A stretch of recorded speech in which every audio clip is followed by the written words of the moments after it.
রহমানুর রহিম।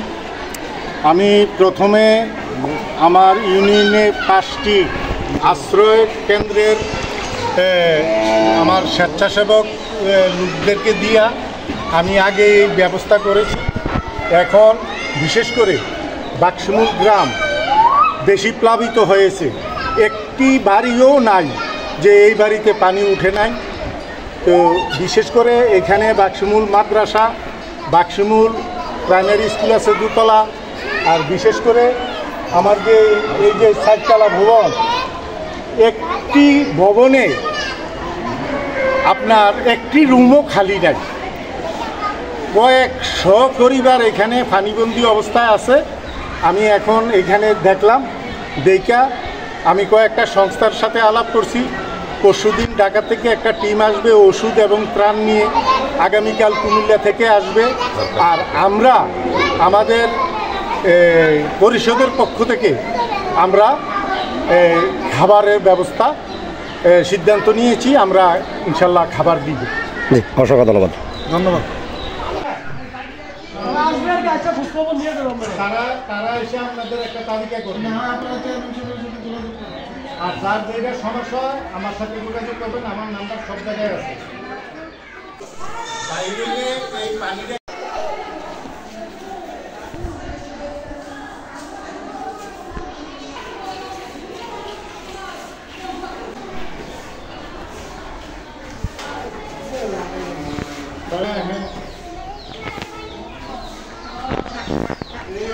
করছিলেন মানুষের জীবন আছে।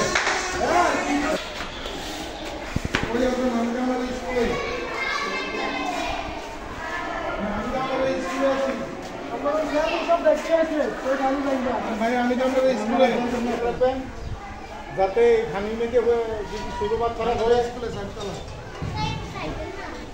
তাহলে সমস্যা বাড়ছে পানি বাড়ছে।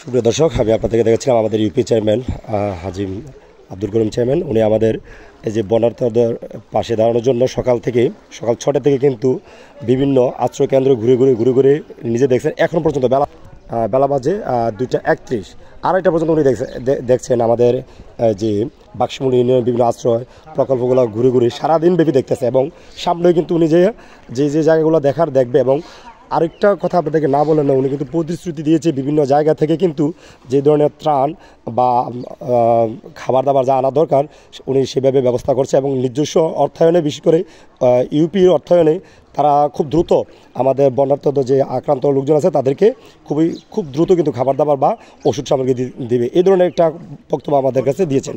পরিষদের পক্ষ থেকে খাবারটা দিবে, এই ধরনের একটা বক্তব্য আমাদের কাছে দিয়েছেন।